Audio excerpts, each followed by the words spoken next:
ሰላም እንደምን ከርማችኋል?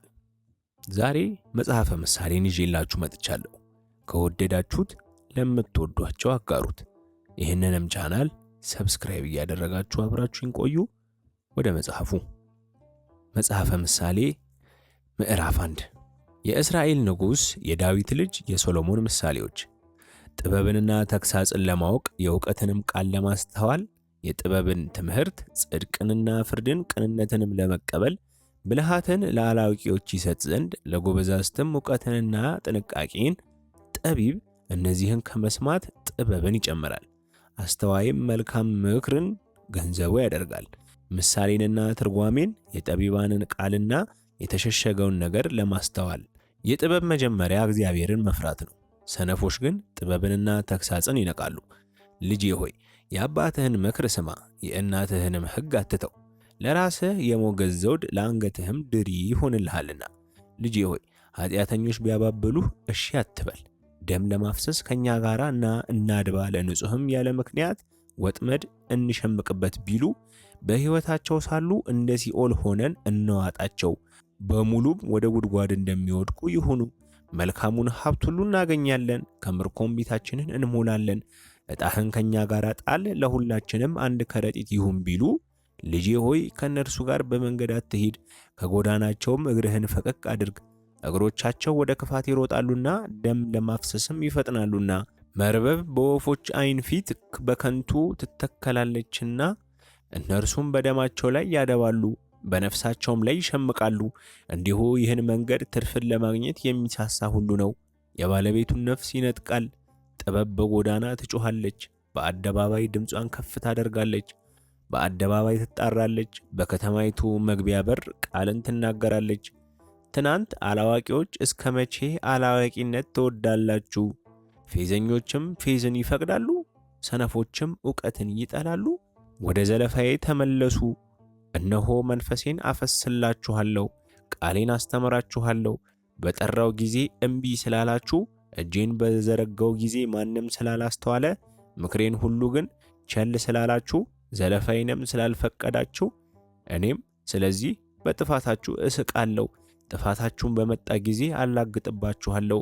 ድንጋጤም እንደ ጎርፍ በደረሰባችሁ ጊዜ፣ ጥፋታችሁም እንዳውሎ ነፋስ በመጣ ጊዜ፣ ጭንቅና መከራ በወረደባቸው ጊዜ፣ የዚያን ጊዜ ይጠሩኛል፣ እኔ ግን አልመልስም። ተግተው ይሸዩኛል፣ ነገር ግን አያገኙኝም። ዕውቀትን ጠልተዋልና እግዚአብሔርንም መፍራት አልመረጡምና፣ ምክሬን አልፈቀዱምና፣ ዘለፋዬን ሁሉ ንቀዋልና። ስለዚህ የመንገዳቸውን ፍሬ ይበላሉ፣ ከራሳቸው ምክር ይጠግባሉ። አላዋቂዎችን ከጥበብ መራቅ ይገድላቸዋልና፣ ሰነፎችንም ቸልተኛ መሆን ያጠፋቸዋልና። የሚሰማኝ ግን በእርጋታ ይቀመጣል፣ ከመከራም ስጋት ያርፋል። ምዕራፍ 2 ልጄ ሆይ ቃሌን ብትቀበል፣ ትእዛዜንም በአንተ ዘንድ ሸሽገ ብትይዛት፣ ጆሮህ ጥበብን እንዲያደምጥ ታደርጋለህ፣ ልብህንም ወደ ማስተዋል ታዘነብላለህ። ረቂቅ ዕውቀትን ብትጠራ፣ ለማስተዋልም ድምፅህን ብታነሳ፣ እርሷንም እንደ ብር ብትፈልጋት፣ እርሷንም እንደ ተቀበረ ገንዘብ ብትሻት፣ የዚያን ጊዜ እግዚአብሔርን መፍራት ታውቃለህ፣ የአምላክንም ዕውቀት ታገኛለህ። እግዚአብሔር ጥበብን ይሰጣልና ከአፉም ዕውቀትና ማስተዋል ይወጣሉ። እርሱ ለቅኖች ደህንነትን ያከማቻል፣ ያለ ነውር ለሚሄዱትም ጋሻ ነው። የፍርድ ጎዳና ይጠብቃል፣ የቅዱሳኑንም መንገድ ያጸናል። የዚያን ጊዜ ጽድቅንና ፍርድን ቅንነትና መልካም መንገድን ሁሉ ታስተውላለህ። ጥበብ ወደ ልብህ ትገባለችና ዕውቀትም ነፍስህን ደስ ታሰኛለችና። ጥንቃቄ ይጠብቅሃል፣ ማስተዋልም ይጋርድሃል። ከክፉ መንገድ አንተን ለማዳን ጠማማ ነገርን ከሚናገሩም ሰዎች፣ እነርሱም በጨለማ መንገድ ይሄዱ ዘንድ የቀናውን ጎዳና የሚተዉ፣ ክፉ በመስራት ደስ የሚላቸው፣ በጠማማነትም ደስታን የሚያደርጉ፣ መንገዳቸውን የሚጠመዝዙ፣ አካሄዳቸውን የሚያጣምሙ ናቸው። ከጋለሞታ ሴት አንተን ለመታደግ ቃሏን ከምታለዝብ ከሌላኛይቱ ሴት፣ የሕፃንነት ወዳጇን የምትተው የአምላኳንም ቃል ኪዳን የምትረሳ፣ ቤቷ ወደ ሞት ያዘነበለ ነው። አካሄዷም ወደ ሙታን ጥላ፣ ወደ እርሷም የሚገቡ ሁሉ አይመስሉም፣ የሕይወትንም ጎዳና አያገኙም። አንተም በደጋግ ሰዎች መንገድ እንድትሄድ የጻድቃንንም ጎዳና እንድትጠብቅ ቅኖች በምድር ላይ ይቀመጣሉና ፍጹማን በእርሷ ይኖራሉና። ኃጥአን ግን ከምድር ይጠፋሉ፣ ዓመፀኞችም ከእርሷ ይነጠቃሉ። ምዕራፍ 3 ልጄ ሆይ ሕጌን አትርሳ፣ ልብህም ትእዛዛቴን ይጠብቅ። ብዙ ዘመናትና ረጅም ዕድሜ ሰላምም ይጨምሩልሃልና። ምሕረትና እውነት ካንተ አይራቁ፣ በአንገትህ እሰራቸው፣ በልብህ ጽላት ጻፋቸው። በእግዚአብሔርና በሰው ፊትም ሞገስንና መልካም ዝናን ታገኛለህ። በፍጹም ልብህ በእግዚአብሔር ታመን፣ በራስህም ማስተዋል አትደገፍ። በመንገድህ ሁሉ እርሱን እወቅ፣ እርሱም ጎዳናህን ያቀናልሃል። በራስህ አስተያየት ጠቢብ አትሁን። እግዚአብሔርን ፍራ፣ ከክፋትም እራቅ። ይህም ለሥጋ ፈውስ ይሆንልሃል፣ ለአጥንትህም ጠገን። እግዚአብሔርን ከሀብትህ አክብር፣ ከፍሬም ሁሉ በኩራት ጎተራህም እህልን ይሞላል። መጥመቂያህም በወይን ጠጅ ሞልታ ትትረፈረፋለች። ልጄ ሆይ የእግዚአብሔርን ተግሣጽ አትናቅ፣ በገሠጸህ ጊዜ አትመረር። እግዚአብሔር የወደደውን ይገሥጻልና፣ አባት የሚወደውን ልጁን እንደሚገሥጽ ጥበብ የሚያገኝ ሰው ምስጉን ነው። ማስተዋልንም ገንዘቡ የሚያደርግ በወርቅና በብር ከመነገድ ይልቅ በእርሷ መነገድ ይሻላልና። ከቀይ ዕንቁም ትከብራለች፣ የተከበረም ነገር ሁሉ አይተካከላትም። በቀኟ ረጅም ዘመን ነው፣ በግራዋም ባለጠግነትና ክብር። መንገዷ የደስታ መንገድ ነው፣ ጎዳናዋም ሁሉ ሰላም ነው። እርሷ ለሚይዟት የሕይወት ዛፍ ናት፣ የተመረኮዘባትም ሁሉ ምስጉን ነው። እግዚአብሔር በጥበብ ምድርን መሠረተ፣ በማስተዋልም ሰማያትን አጸና። በእውቀቱ ቀላያት ተቀደዱ፣ ደመናትም ጠልን ያንጠባጥባሉ። ልጄ ሆይ እነዚህ ከዓይኖችህ አይራቁ። መልካም ጥበብንና ጥንቃቄን ጠብቅ፣ ለነፍስህም ሕይወት ይሆናሉ፣ ለአንገትህም ሞገስ። የዚያን ጊዜ መንገድህን ተማምነህ ትሄዳለህ፣ እግርህም አይሰነካከለም። በተኛበት ጊዜ አትፈራም፣ ትተኛለህ፣ እንቅልፍህም የጣፈጠ ይሆንልሃል። ድንገት ከሚያስፈራ ነገር ከሚመጣውም ከኃጥአን ጥፋት አትፈራም፣ እግዚአብሔር መታመኛ ይሆናልና እግርህም እንዳይጠመድ ይጠብቅሃልና። ለተቸገረው ሰው በጎ ነገርን ማድረግ አትከልክል። ልታደርግለት የሚቻልህ ሲሆን ወዳጅህን ሂድና ተመለስ፣ ነገ እሰጥሃለሁ አትበለው። በጎ ነገርን ማድረግ ሲቻልህ በወዳጅ ላይ ክፉ አትስራ። እርሱ ተማምኖ ካንተ ጋር ተቀምጦ ሳለ ከሰው ጋር በከንቱ አትጣላ። እርሱ ክፉ ካልሰራብህ በግፈኛ ሰው አትቅና፣ መንገዱንም ሁሉ አትምረጥ። ጠማማ ሁሉ በእግዚአብሔር ፊት ርኩስ ነውና፣ ወዳጅነቱ ግን ከቅኖች ጋር ነው። የእግዚአብሔር መርገም በኃጥእ ቤት ነው፣ የጻድቃን ቤት ግን ይባረካል። በፌዘኞች እርሱ ያፌዛል፣ ለትሑታን ግን ሞገስን ይሰጣል። ጠቢባን ክብርን ይወርሳሉ፣ የሰነፎች ከፍታቸው ግን መዋረድ ነው። ምዕራፍ 4 እናንተ ልጆች የአባትን ተግሣጽ ጽሙ፣ ማስተዋልንም ታውቁ ዘንድ አድምጡ። መልካም ትምህርትን እሰጣችኋለሁና ሕጌን አትተዉ። እኔም አባቴን የምሰማ ልጅ ነበርሁና በእናቴም ዘንድ እወደድ ነበር። ያስተምረኝም ነበር፣ እንዲህም ይለኝ ነበር፣ ልብህ ቃሌን ይቀበል፣ ትእዛዜን ጠብቅ፣ በሕይወትም ትኖራለህ። ጥበብን አግኝ፣ ማስተዋልንም አግኝ፣ አትርሳም። ከአፌ ቃል ፈቀቅ አትበል፣ አትተዋት፣ ትደግፍህም አለች፣ ውደዳት፣ ትጠብቅህም አለች። ጥበብ አይነተኛ ነገር ናትና ጥበብን አግኝ። ከሀብትህም ሁሉ ማስተዋልን አትርፍ። ከፍ ከፍ አድርጋት፣ እርሷም ከፍ ከፍ ታደርግሃለች፣ ብታቅፋትም ታከብርሃለች። ለራስህ የሞገስ አክሊልን ትሰጥሃለች፣ የተዋበ ዘውድንም ታበረክትልሃለች። ልጄ ሆይ ስማ፣ ንግግሬንም ተቀበል፣ የሕይወትህም ዘመን ትበዛልሃለች። የጥበብን መንገድ አስተማርሁህ፣ በቀናሽ ጎዳና መራውህ። በሄድክ ጊዜ እርምጃህ አይጠብም፣ በሮጥክ ጊዜ አትሰናከልም። ተግሣጽን ያዝ፣ አትተውም፣ ጠብቀው፣ እርሱ ሕይወትህ ነውና። በኃጥአን መንገድ አትግባ፣ በክፉዎች ሰዎች ጎዳናም አትሂድ። ከእርሷ ራቅ፣ አትሂድባትም። ፈቀቅ በል፣ ተዋትም። ክፉ ካላደረጉ አይተኙምና ካላሰናከሉም እንቅልፋቸው ይወገዳልና። የኃጢአትን እንጀራ ይበላሉና የግፍንም ወይን ጠጅ ይጠግባሉና የግፍንም ወይን ጠጅ ይጠጣሉና። የጻድቃን መንገድ ግን እንደ ንጋት ብርሃን ነው፣ ሙሉ ቀን እስኪሆን ድረስ እየተጨመረ ይበራል። የኃጥአን መንገድ እንደ ጨለማ ነው፣ እንዴት እንደሚሰናከሉም አያውቁም። ልጄ ሆይ ንግግሬን አድምጥ፣ ወደ ቃሌም ጆሮህን አዘንብል። ከዓይንህ አታርቃት፣ በልብህም ውስጥ ጠብቃት። ለሚያገኟት ሕይወት ለሥጋቸውም ሁሉ ፈውስ ነውና። አጥብቀህ ልብህን ጠብቅ፣ የሕይወት መውጫ ከእርሱ ነውና። የአፍህን ጠማማነት ካንተ አውጣ፣ ሐሰተኞችን ከንፈሮችም ካንተ አርቅ። ዐይኖችህ አቅንተው ይዩ፣ ሽፋሽፍቶችህም በቀጥታ ይመልከቱ። የእግርህን መንገድ አቅና፣ አካሄድህም ሁሉ ይጽና። ወደ ቀኝም ወደ ግራም አትበል፣ እግርህንም ከክፉ መልስ። ምዕራፍ 5 ልጄ ሆይ ወደ ጥበቤ አድምጥ፣ ጆሮህን ወደ ትምህርቴ መልስ። ጥንቃቄን ትጠብቅ ዘንድ ከንፈሮችህም ዕውቀትን እንዲጠብቁ። ከጋለሞታ ሴት ከንፈር ማር ይንጠባጠባልና፣ አፏም ከቅቤ የለሰለሰ ነውና። ፍጻሜዋ ግን እንደ ሬት የመረረ ነው፣ ሁለት አፍ እንዳለው ሰይፍም የተሳለ ነው። እግሮቿ ወደ ሞት ይወርዳሉ፣ አረማመዷም ወደ ሲኦል ነው። የቀና የሕይወትን መንገድ አታገኝም፣ በአካሄዷ የተቅበዘበዘች ናት፣ የሚታወቅም አይደለም። አሁንም ልጆቼ ሆይ ስሙኝ፣ ከአፌም ቃል አትራቁ። መንገድህን ከእርሷ አርቅ፣ ወደ ቤቷም ደጅ አትቅረብ። ክብርህ ለሌላ እንዳትሰጥ፣ ዕድሜህም ለጨካኝ ሌሎች ከሀብትህ እንዳይጠግቡ፣ ድካምህም በባዕድ ሰው ቤት እንዳይሆን። በመጨረሻም ሥጋህና ሰውነትህ በጠፋ ጊዜ ታለቅሳለህ ትላለህም፣ እንዴት ትምህርትን ጠላው፣ ልቤም ዘለፋን ናቀ።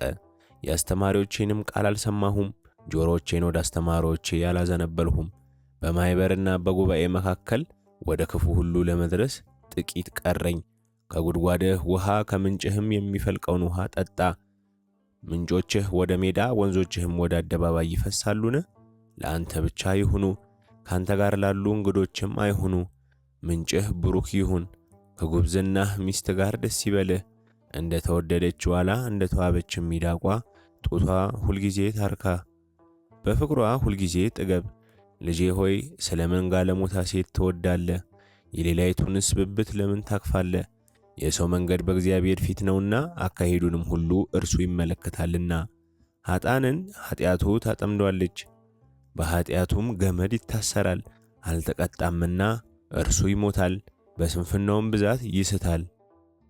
ምዕራፍ 6 ልጄ ሆይ ለጎረቤትህ ዋስ ብትሆን፣ ስለ ሌላ ሰው እጅ አጋና ብትመታ፣ በአፍ ቃል ተጠመድክ፣ በአፍ ቃል ተያዝክ። ልጄ ሆይ ይህን አድርግ፣ ራስህንም አድን። በጎረቤትህ እጅ ወድቀሃልና ፈጥነህ ሂድ፣ ጎረቤትህንም ነዝንዘው። ለዓይንህ እንቅልፍ ለሽፋሽፍቶችህም እንጉልቻን አትስጥ። እንደ ሚዳቋ ካዳኝ እጅ እንደ ወፍም ካጥማጅ እጅ ትድን ዘንድ። አንተ ታካች ወደ ገብረ ጉንዳን ሂድ፣ መንገዷንም ተመልክተህ ጠቢብ ሁን። አለቃና አዛዥ ገዢም ሳይኖራት መብሏን በበጋ ታሰናዳለች፣ መኖዋንም በመከር ትሰበስባለች። አንተ ታካች እስከ መቼ ትተኛለህ? ከእንቅልፍህስ መቼ ትነሳለህ? ጥቂት ትተኛለህ፣ ጥቂት ታንቀላፋለህ፣ ትተኛም ዘንድ ጥቂት እጅህን ታጥፋለህ። እንግዲህ ድህነትህን እንደ ወንበዴ፣ ችጋርህን ሰይፍ እንደ ታጠቀ ሰው ይመጣብሃል። ምናምንቴ ሰው የበደለኛም ልጅ በጠማማ አፍ ይሄዳል። በዓይኑ ይጠቅሳል፣ በእግሩ ይናገራል፣ በጣቱ ያስተምራል። ጠማማነት በልቡ አለ፣ ሁልጊዜም ክፋትን ያስባል። ጠብን ይዘራል፣ ስለዚህ ጥፋቱ ድንገት ይደርስበታል። ድንገት ይደቃል፣ ፈውስም ከቶ የለውም። እግዚአብሔር የሚጠላቸው 6 ነገሮች ናቸው፣ 7ንም ነፍሱ አጥብቃ ትጸየፈዋለች። ትዕቢተኛ ዓይን፣ ሐሰተኛ ምላስ፣ ንጹሕን ደም የምታፈስ እጅ፣ ክፉ ሐሳብን የሚያበቅል ልብ፣ ወደ ክፉ የምትሮጥ እግር፣ በሐሰት የሚናገር ሐሰተኛ ምስክር፣ በወንድማማች መካከል ጠብን የሚዘራ። ልጄ ሆይ የአባትህን ትእዛዝ ጠብቅ፣ የእናትህንም ሕግ አትተው። ሁልጊዜ በልብህ አኑረው፣ በአንገትህ እሰረው። ስትሄድ ይመራሃል፣ ስትተኛም ይጠብቅሃል፣ ስትነሣ ያነጋግርሃል። ትእዛዝ መብራት ሕግም ብርሃን ነውና፣ የተግሣጽም ዘለፋ የሕይወት መንገድ ነውና። ከክፉ ሴት ትጠብቅ ዘንድ ከሌላይቱም ሴት ምላስ ጥፍጥነት ውበቷን በልብህ አትመኘው። ሽፋሽፍቷም አያጥምድህ። የጋለሞታ ዋጋ እስከ አንዲት እንጀራ ነው። አመንዘራም ሴት የሰውን ሕይወት ታጠምዳለች። በጉያው እሳትን የሚታቀፍ ልብሶቹስ የማይቃጠሉ ማን ነው? በፍም ላይ የሚሄድ እግሮቹስ የማይቃጠሉ ማን ነው? ወደ ሰው ሚስት የሚገባም እንዲሁ ነው። የሚነካትም ሁሉ ሳይቀጣ አይቀርም። ሌባ በተራበ ጊዜ ነፍሱን ሊያጠግብ ቢሰርቅ ሰዎች አይንቁትም። ቢያዝም 7 እጥፍ ይከፍላል። በቤቱም ያለውን ሁሉ ይሰጣል። ከሴት ጋር የሚያመነዝር ግን አእምሮ የጎደለ ነው። እንዲሁም የሚያደርግ ነፍሱን ያጠፋል። ቁስልን፣ ውርደትን ያገኛል፣ ስድቡም አይደመሰስም። ቅናት ለሰው የቁጣ ትኩሳት ነውና በበቀልም ቀን አይራራለትምና። እርሱ ምንም ካሳ አይቀበልም፣ ስጦታን ብታበዛለት አይታረቅም። ምዕራፍ 7 ልጄ ሆይ ቃሌን ጠብቅ፣ ትእዛዜን ባንተ ዘንድ ሸሽግ። ትእዛዜን ጠብቅ፣ በሕይወትም ትኖራለህ። ሕጌንም እንደ ዓይንህ ብሌን ጠብቅ። በጣቶችህ እሰራቸው፣ በልብህ ጽላት ጻፋቸው። ጥበብን አንቺ እህቴ ነሽ በላት፣ ማስተዋልንም ወዳጄ ብለህ ጥራት። ከጋለሞታ ሴት ትጠብቅህ ዘንድ ቃሏን ካለዘበች ከሌላኛይቱ ሴት። በቤቴ መስኮት ሆኜ ወደ አደባባይ ተመለከትኩ፣ ካላዋቂዎች መካከል አስተዋልኩ። ከጎበዛዝትም መካከል ብላቴናውን አእምሮ ጎድሎት አየው። በአደባባይ ሲሄድ በቤቱ አቅራቢያ ሲያልፍ የቤቷን መንገድ ይዞ ወደ እርሷ ቀና።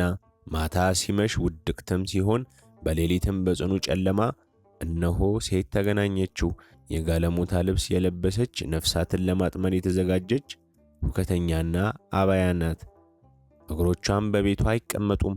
አንድ ጊዜ በጎዳና አንድ ጊዜ በአደባባይ በማዕዘኑም ሁሉ ታደባለች። ያዘችውም ሳመችውም። ፊቷ ያለ እፍረት ሆኖ እንዲህ አለችው፣ መሥዋዕትንና የደህንነት ቁርባን ማቅረብ ነበረብኝ። ዛሬ ስዕለቴን ፈጸምኩ። ስለዚህ እንድገናኝህ ፊትህንም በትጋት ለመሻት ወጥቻለሁ። አግኝቼአለሁም። በአልጋዬ ላይ ማለፊያ ሰርቼ ዘርግቼበታለሁ።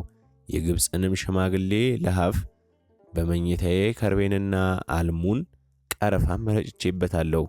ና እስኪነጋ ድረስ በፍቅር እንርካ፣ በተወደደ መተቃቀፍ ደስ ይበለን። ባለቤቴ በቤቱ የለምና ወደ ሩቅ መንገድ ሄዷልና፣ በእጁም የብር ከረጢት ወስዷል። ሙሉ ጨረቃ በሆነች ጊዜ ወደ ቤቱ ይመለሳል። በብዙ ጨዋታዋ እንዲስት ታደርገዋለች፣ በከንፈሯ ልዝብነት ትጎትተዋለች። እርሱ እንዲስቶ ይከተላታል። በሬ ለመታረድ እንዲነዳ፣ ውሻም ወደ እስራት እንዲሄድ፣ ወፍ ወደ ወጥመድ እንደሚቸኩል፣ ለነፍሱ ጥፋት እንደሚሆን ሳያውቅ ፍላጻ ጉበቱን እስኪሰነጥቀው ድረስ። ልጆቼ ሆይ አሁን እንግዲህ ስሙኝ፣ ወደ አፌም ቃል አድምጡኝ። ልብህ ወደ መንገዷ አያዘንብል፣ በጎዳናዋ አትሳት። ወግታ የጣለቻቸው ብዙ ናቸውና እርሷም የገደለቻቸው እጅግ ብዙ ናቸው። ቤቷ የሲኦል መንገድ ነው፣ ወደ ሞት ማጀት የሚወርድ ነው።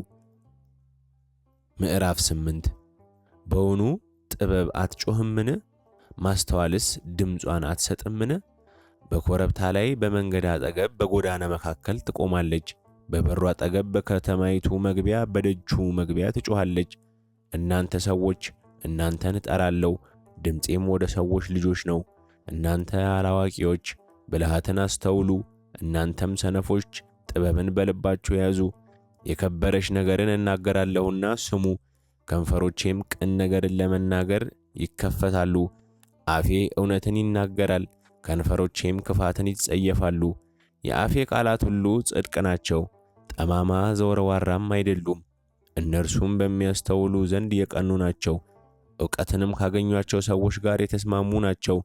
ተግሣጼን እንጂ ብርን አትቀበሉ፣ ከምዝምዝ ወርቅ ይልቅ ዕውቀትን ተቀበሉ። ጥበብ ከቀይ ዕንቁ ትበልጣለችና የከበረ ነገር ሁሉ አይስተካከላትም። እኔ ጥበብ በብልሃት ተቀምጫለሁ፣ ዕውቀትንም ጥንቃቄንም አግኝቻለሁ። እግዚአብሔርን መፍራት ክፋትን ይጠላል። ትዕቢትንና እብሪትን፣ ክፉንም መንገድ፣ ጠማማውንም አፍ እጠላለሁ። ምክርና መልካም ጥበብ የኔ ነው፣ ማስተዋል እኔ ነኝ፣ ብርታትም አለኝ። ነገሥታት በእኔ ይነግሣሉ፣ ሹማምንቶችም የቀናውን ነገር ይደነግጋሉ። አለቆች በእኔ ያዛሉ፣ ክቡራንና የምድር ፈራጆች ሁሉ። እኔ የሚወዱኝን እወዳለሁ፣ ተግተው የሚሹኝም ያገኙኛል። ብልጥግናና ክብር በእኔ ዘንድ ነው፣ ብዙ ሀብትና ጽድቅም። ፍሬዬም ከምዝምዝ ወርቅ ይሻላል፣ ቡቃያዬም ከተመረጠች ብር። እኔ በጽድቅ መንገድ እሄዳለሁ፣ በፍርድም ጎዳና መካከል። ለሚወዱኝ ርስት አወርሳቸው ዘንድ ቤተ መዛግብታቸውንም እሞላ ዘንድ። እግዚአብሔር የመንገዱ መጀመሪያ አደረገኝ፣ በቀድሞ ሥራው መጀመሪያ ከጥንቱ ከዘላለም ጀምሮ ተሾምኩ። ምድር ከመፈጠሩ አስቀድሞ ቀላያት ገና ሳይኖሩ እኔ ተወለድኩ። የውሃ ምንጮች ገና ሳይፈልቁ፣ ተራሮች ገና ሳይመሰረቱ፣ ከኮረብቶች በፊት እኔ ተወለድኩ። ምድሪቱንና ሜዳውን ገና ሳይፈጥር፣ የመጀመሪያውንም የዓለም አፈር ሰማዮችን በዘረጋ ጊዜ አብሬ ነበርኩ። በቀላያት ፊት ክበብን በደነገገ ጊዜ፣ ደመናትን በላይ ባዘጋጀ ጊዜ፣ የቀላይን ምንጮች ባጸና ጊዜ፣ ለባሕርም ዳርቻን በተወሰነ ጊዜ፣ ውሃ ከትእዛዙ እንዳያልፍ የምድርን መሠረት በመሠረተ ጊዜ፣ የዚያን ጊዜ እኔ በእርሱ ዘንድ ዋና ሠራተኛ ነበርኩ። ዕለት ዕለት ደስ አሰኘው ነበርኩ፣ በፊቱም ሁልጊዜ ደስ ይለኝ ነበርኩ። ደስታዬም በምድሩ ተድላዬም በሰው ልጆች ነበረ። አሁንም ልጆቼ ሆይ ስሙኝ፣ መንገዴንም የሚጠብቁ ምስጉኖች ናቸው። ትምህርቴን ስሙ፣ ጠቢባንም ሁኑ፣ ቸል አትበሉም። የሚሰማኝ ሰው ምስጉን ነው።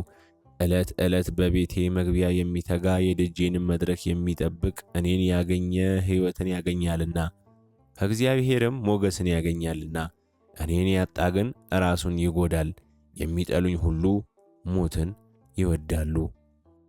ምዕራፍ 9 ጥበብ ቤቷን ሠራች፣ ሰባቱንም ምሰሶቿን አቆመች፣ ፍሪዳዋን አረደች፣ የወይን ጠጇን ደባለቀች፣ ማዕዷን አዘጋጀች፣ ባሪያዎቿን ልካ በከተማይቱ ከፍተኛ ስፍራ ላይ ጠራች።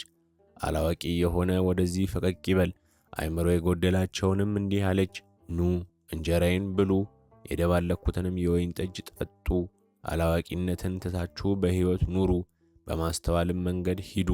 ፌዘኛን የሚገስጽ ለራሱ ስድብን ይቀበላል፣ ኃጢአንንም የሚዘልፍ ነውርን ያገኛል። ፌዘኛን አትገስጽ እንዳይጠላ፣ ጠቢብን ገስጽ ይወድህማል። ለጠቢብ ሰው ትምህርትን ስጠው፣ ጥበብንም ያበዛል። ጽድቅንም አስተምረው፣ ዕውቀትን ያበዛል። የጥበብ መጀመሪያ እግዚአብሔርን መፍራት ነው፣ ቅዱሱንም ማወቅ ማስተዋል ነው። ዘመንህ በእኔ ይበዛልና የሕይወትህንም ዕድሜ ይጨምርልሃልና። ጠቢብ ብትሆን ለራስህ ጠቢብ ትሆናለህ፣ ፌዘኛም ብትሆን ፌዘኛነትህ ለብቻ ትሸከማለህ። ልጄ ሆይ ለራስህ አዋቂ ብትሆን ለባልንጀራህም አዋቂ ትሆናለህ። ለራስህ ክፉ ብትሆን ግን ክፋትን ትማራለህ። ሐሰትን የሚያዘጋጅ ሰው ነፋሳትን እንደሚያዘጋጅ ሰው ነው፣ የሚበር ወፍንም እንደሚከተል ይመስላል። የወይኑ ቦታ መንገዱን ተወ፣ የሚሰማራባትን መንገድ ዘነጋ። ወደ ምድረ በዳ ይሄዳል፣ ለጥም ወደ ተሠራች አገር ይሄዳል። የማያፈራ የማይጠቅም ገንዘብንም በእጁ ይሰበስባል። ሰነፍ ሴት ሁከተኛ ናት፣ አሳብ የላትም፣ አንዳችም አታውቅም። በቤቷ ደጅ በከተማይቱ ከፍተኛ ስፍራ በወንበር ላይ ትቀመጣለች። በመንገድ የማያልፉትን አካሄዳቸውንም ያቀኑትን ለመጥራት አላዋቂ የሆነ ወደዚህ ፈቀቅ ይበል። አእምሮ የጎደለውንም እንዲህ አለች፣ የስርቆት ውሃ ይጣፍጣል፣ የተሸሸገም እንጀራ ደስ ያሰኛል። ነገር ግን እርሱ ሙታን ከዚያ እንዳሉ ዕድመኞቿም በሲኦል ጥልቀት እንዳሉ አያውቅም። ምዕራፍ 10 የሰሎሞን ምሳሌዎች። ጠቢብ ልጅ አባቱን ደስ ያሰኛል፣ ሰነፍ ልጅ ግን ለእናቱ ሐዘን ነው። በኃጢአት የተገኘ መዝገብ ጥቅም የለውም፣ ጽድቅ ግን ከሞት ያድናል። እግዚአብሔር የጻድቁን ነፍስ አያስርብም፣ የኃጥአንን ምኞት ግን ይገለብጣል። የታካች እጅ ችግረኛ ታደርጋለች፣ የትጉ እጅ ግን ባለጠጋ ታደርጋለች። በበጋ የሚያከማች ልጅ አስተዋይ ነው፣ በመከርም የሚተኛ ግን እርሱ ራሱን ያስነውራል። በረከት በጻድቅ ራስ ላይ ነው፣ የኃጥአንን አፍ ግን ግፍ ይከድነዋል። የጻድቅ መታሰቢያ ለበረከት ነው፣ የኃጥአን ስም ግን ይጠፋል። በልቡ ጠቢብ የሆነ ትእዛዝን ይቀበላል፣ በከንፈሩ የሚሰንፍ ግን ይወድቃል። ያለ ነውር የሚሄድ ተማምኖ ይሄዳል፣ መንገዱን የሚያጣምም ግን ይታወቃል። በዓይኑ የሚጠቅስ መከራን ያመጣል፣ ደፍሮ የሚገስስ ግን ሰላምን ያደርጋል። የጻድቅ አፍ የሕይወት ምንጭ ናት፣ የኃጥአንን አፍ ግን ግፍ ይከድነዋል። ጥል ክርክርን ታስነሳለች፣ ፍቅር ግን ኃጢአትን ሁሉ ትከድናለች። በብልሃተኛ ከንፈር ጥበብ ትገኛለች፣ በትር ግን አእምሮ ለጎደለው ሰው ጀርባ ነው። ጠቢባን ዕውቀትን ይሸሽጋሉ፣ የሰነፍ አፍ ግን ለጥፋት ይቀርባል። የባለጠጋ ሀብት ለእርሱ የጸናች ከተማ ናት፣ የድሆች ጥፋት ድህነታቸው ነው። የጻድቅ ደሞዝ ለሕይወት ነው፣ የኃጥእ ፍሬ ግን ለኃጢአት ነው። ተግሣጽን የሚጠብቅ በሕይወት መንገድ ይሄዳል፣ ዘለፋን የሚተው ግን ይስታል። ጥልን የሚከድን ሐሰተኛ ከንፈር አለው፣ ሐሜትንም የሚገልጥ ሰነፍ ነው። በቃል ብዛት ውስጥ ኃጢአት ሳይኖር አይቀርም፣ ከንፈሩን የሚገታ ግን አስተዋይ ነው። የጻድቅ ምላስ የተፈተነ ብር ነው፣ የኃጥአን ልብ ግን ምናምን ነው። የጻድቅ ከንፈሮች ብዙ ሰዎችን ይመግባሉ፣ ሰነፎች ግን ከልባቸው ጉድለት የተነሳ ይሞታሉ። የእግዚአብሔር በረከት ባለጠጋ ታደርጋለች፣ ሐዘንንም ከእርሷ ጋር አይጨምርም። ክፉ ነገር ማድረግ ለሰነፍ ሰው ጨዋታ ነው፣ እንዲሁም ጥበብ ለአስተዋይ ነው። የኃጥእ ሰው ፍርሃት በላዩ ይመጣበታል፣ ለጻድቃንም ምኞታቸው ትሰጣቸዋለች። አውሎ ነፋስ ሲያልፍ ኃጥእ አይገኝም፣ ጻድቅ ግን የዘላለም መሠረት ነው። ሆምጣጤ ጥርስን ጢስም ዓይንን እንደሚጎዳ እንዲሁም ታካች ለላኩት። እግዚአብሔርን መፍራት ዘመንን ታረዝማለች፣ የኃጥአን ዕድሜ ግን ታጥራለች። የጻድቃን አለኝታ ደስታ ነው፣ የኃጥአን ተስፋ ግን ይጠፋል። የእግዚአብሔር መንገድ ያለ ነውር ለሚሄድ አምባ ነው፣ ጥፋት ግን ክፋትን ለሚያደርጉ። ጻድቃን ለዘላለም አይናወጡም፣ ኃጥአን ግን በምድር ላይ አይቀመጡም። የጻድቅ አፍ ጥበብን ይናገራል፣ ጠማማ ምላስ ግን ትቈረጣለች። የጻድቅ ከንፈሮች ደስ የሚያሰኝ ነገርን ያውቃሉ፣ የኃጥአን አፍ ግን ጠማማ ነው።